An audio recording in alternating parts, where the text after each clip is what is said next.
En el podcast de hoy vamos a hablar de la muerte de Napoleón Bonaparte.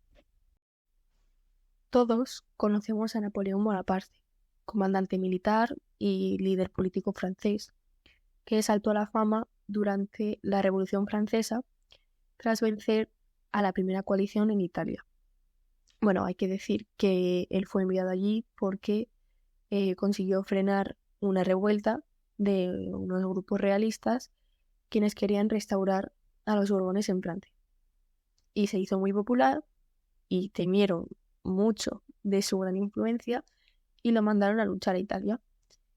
¿Pero cómo murió? Bueno, lo primero es centrarse en dónde falleció, ya que este lugar está muy relacionado con su supuesta muerte.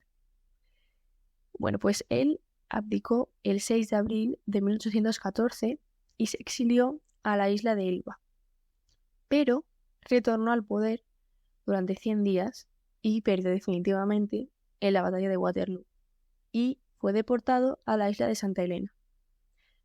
Allí, hasta su muerte, él y su irritable familia vivieron en una villa laberíntica llamada Longwood House. Su muerte no llegó de repente. Durante meses, Napoleón sufrió dolores abdominales, náuseas, sudores, fiebre. Cuando no estaba estreñido, le asaltaba la diarrea. Perdió muchísimo peso. Tenía dolores de cabeza, piernas débiles, malestar con luz brillante. Su habla se volvió confusa. Los sudores nocturnos lo dejaban empapado. Sus encías, sus labios y sus uñas eran incoloras. Brevemente, a él se le ocurrió que había sido envenenado, pero luego decidió que tenía el mismo cáncer que había matado a su padre y que toda la ayuda médica era inútil.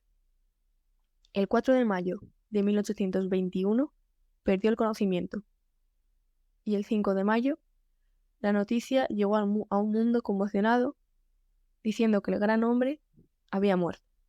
Y ahí comenzaron las distintas preguntas.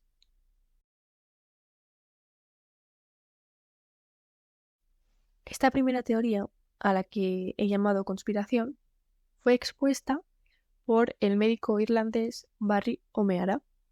Este fue el médico personal de Napoleón.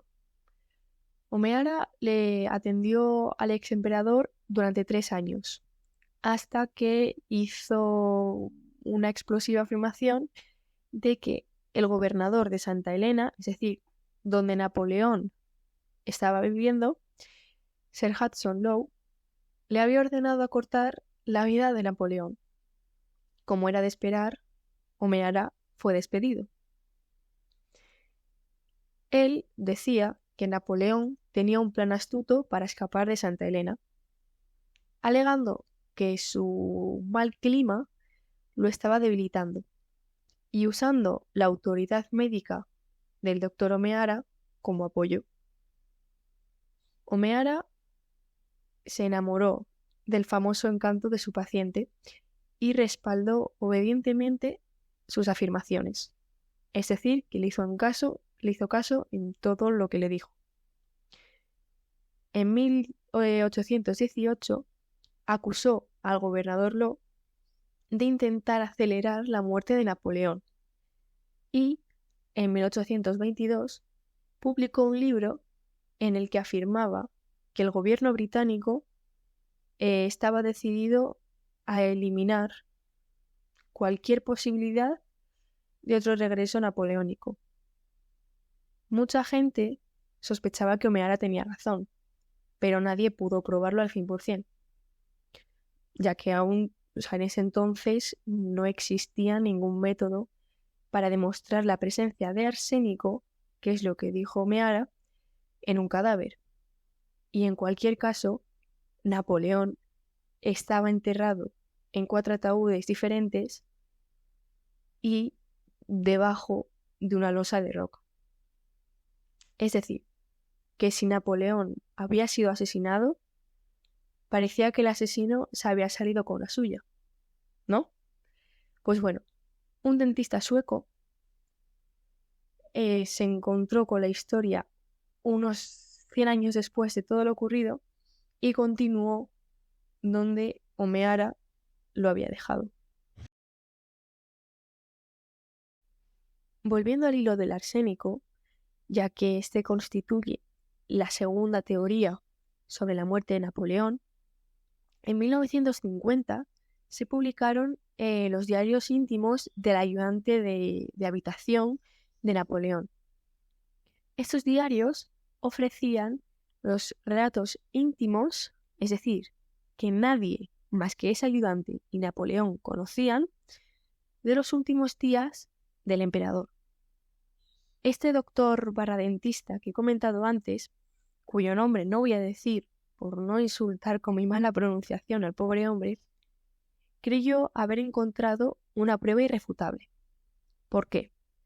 Porque de 31 síntomas de intoxicación por arsénico que habían sido descubiertas, Napoleón había presentado 28, por lo que este doctor le pidió a una universidad escocesa que realizara una prueba de detección de arsénico justamente recién inventada. El análisis se llevó a cabo en los cabellos de la cabeza de Napoleón y reveló niveles fatalmente altos de arsénico en su sistema. Es decir, que Omeara, al parecer, tenía razón. Napoleón había sido asesinado. ¿Pero quién lo había matado?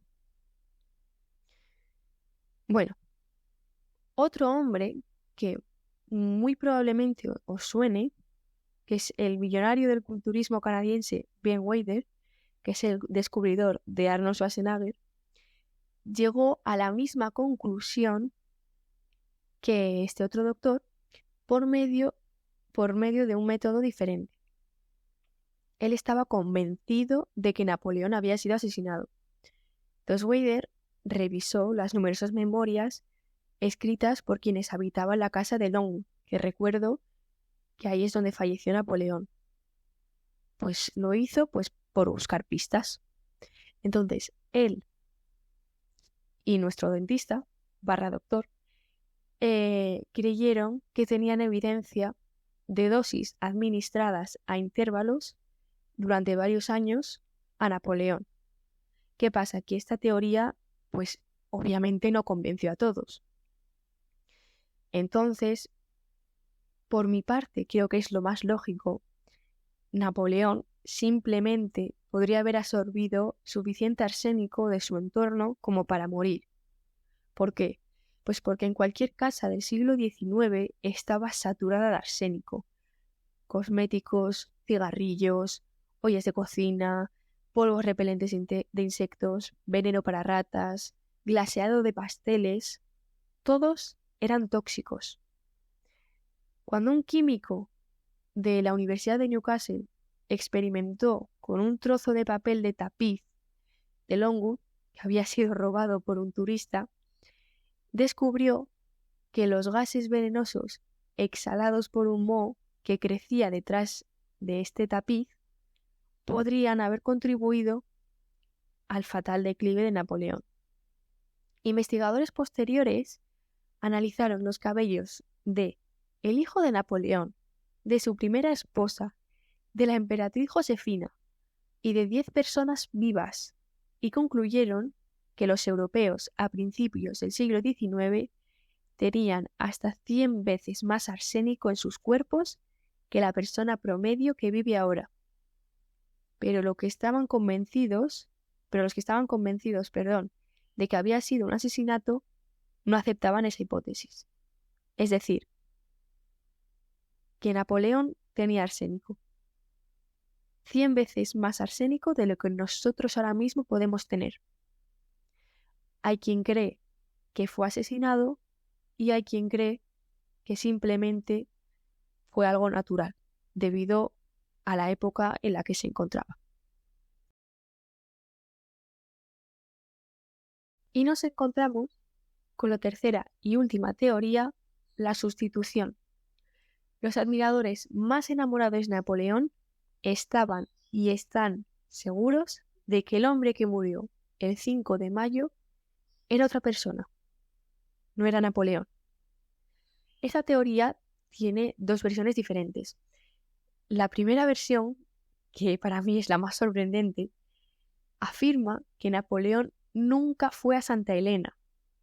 Es decir, que enviaron a un doble en su lugar, mientras que el ex emperador se retiró a Verona y se dedicó a vender gafas pacíficamente, tan normal, hasta que le dispararon y debido al disparo murió al intentar escalar los muros de un palacio austriaco para ver a su hijo menor. Lamentablemente, esta historia no tiene base documental alguna y pues actualmente no se puede probar si es real o no, ya que no hay nada escrito. La segunda versión de la sustitución gira en torno a este hombre llamado Cipriani, que era un mayordomo de Longwood hasta su muerte en febrero de 1818, durante una epidemia de hepatitis. Y lo más fuerte es que fue enterrado cerca de Napoleón. Es por eso que se creó esta nueva versión. La escuela Cipriani afirma que los británicos desenterraron en secreto el cuerpo de Napoleón a fines de la década de 1820, por razones inexplicables, o sea, sin más, lo desenterraron.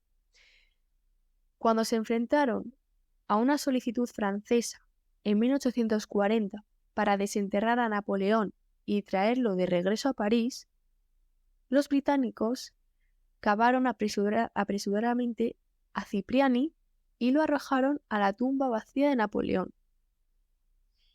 Entonces, ¿por qué?, ha preguntado la escuela Cipriani. El oficial británico a cargo solo les permitió a los observadores franceses presentes ver el cuerpo a medianoche, solamente con la luz de las antorchas. ¿Por qué no permitió que se hicieran bocetos del cuerpo del supuesto Napoleón? ¿Y por qué el ataúd solo se abrió durante 2 minutos exactos antes de volver a cerrarlo y llevarlo a bordo de la fragata francesa? La verdad más prosaica es que el cuerpo de Napoleón casi seguramente yace bajo la cúpula de los Inválidos en París. Sin embargo, hasta que las autoridades francesas permitan que el ataúd se abra para hacerle pruebas al cuerpo y ver si es o no es, las teorías sobre el destino final de uno de los personajes más fascinantes de la historia seguirán rondando. Bueno, quiero decir que hasta aquí llega el vídeo, el podcast. Espero que os haya gustado muchísimo y que esta información la he sacado de la BBC, La Vanguardia y de distintos libros de historia.